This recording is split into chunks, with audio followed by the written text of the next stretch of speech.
Here at Fauna Chain, we like our food and we like our food good. Today I'm going to be mixing up a nice fancy little bit of hummus. We're only going to use a little bit because you don't need much. There's only two of us in the house, so we're just going to be using this little blender attachment.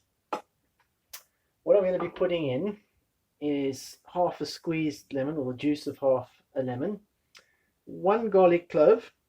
I'm actually going to cut that up, chop that up a little bit more so the blender doesn't have to do too much of the work. And then we've got a little bit of sumac. You only need about half or a quarter teaspoon really. Sumac is a really nice flavoring that goes well with hummus. We've got a little bit of salt. Now this is natural Himalayan salt. It's got a lot of trace elements in it, iron, magnesium, and sulfur. And sulfur is going to do a little bit of preserving of the hummus so that we can keep it in the fridge for quite a while. The other ingredient that's going to do a bit more preserving is this apple cider vinegar. This is an organic one, but you don't need to use organic. But the vinegar helps to add a flavor as well and to do some of the preserving. We're also going to add some tahini. I'm going to add a big heaped tablespoon of tahini. Tahini essentially is essentially just sesame seed puree, so that's a good additive for hummus. You don't need to add oil. We shouldn't be consuming too many oils, especially not seed oils, but I'm going to add a little bit of olive oil as well. Just a few cupfuls because we've got quite a bit of fluid in the tahini. We've also got coconut water, which I'm going to add. Coconut water is a great additive, I think, for hummus. You're only going to need about 50 mils of this, and the rest you can use either in your smoothies. We use coconut water in our smoothies, or in bread making. I use coconut water for the water base in my bread making, the bread maker. Right, I think that's everything. I'm going to add the drained and washed chickpeas in. Make a mess there. Put that almost to the top.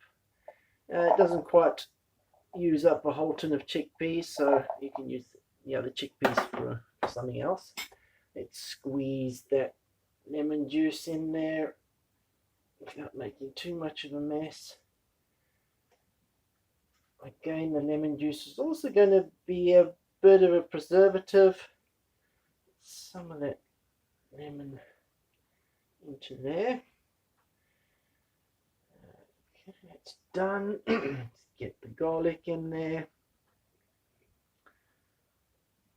So you don't want to use too much garlic because garlic is, rather than a spice or flavoring, garlic is more of a medicine. You don't want to use too much garlic in food ever. Get that out of the way. Let's get the, oh, I forgot about the cumin seeds. Just again about a half a teaspoon or a third of a teaspoon of cumin seeds, and again about a half or a third of a teaspoon of ground cumin.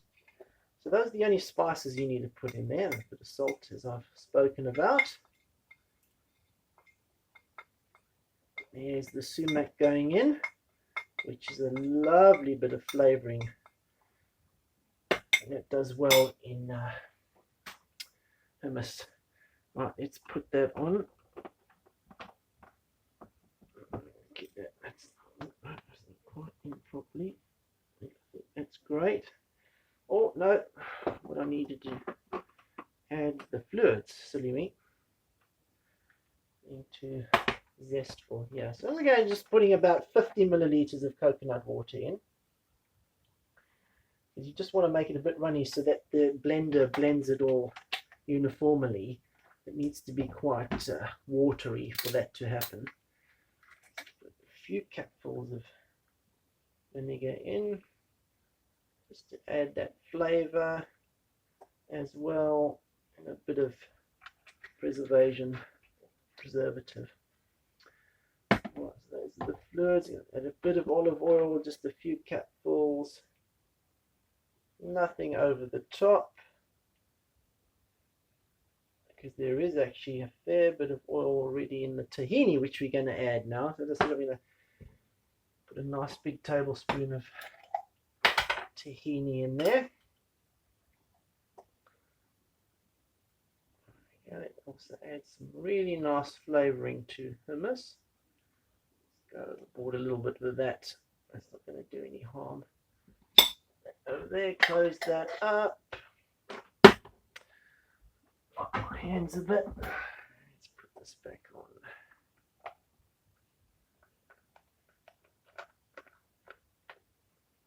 Right, should be good to go. I haven't tightened that up too much. Right, let's get the blender going. I haven't plugged that in yet. Over here, we're going to make a bit of space.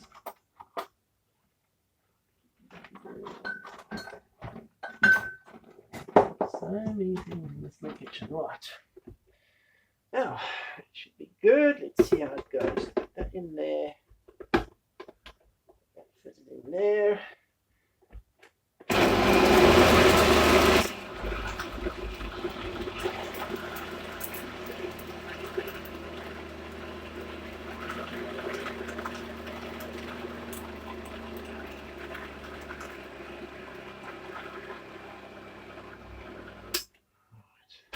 Good.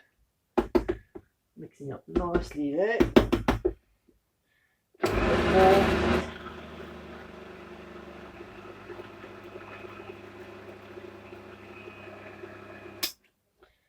And there you have it. Some nice homemade hummus without any seed oils in it. And that's very important because seed oils do not do our bodies any good.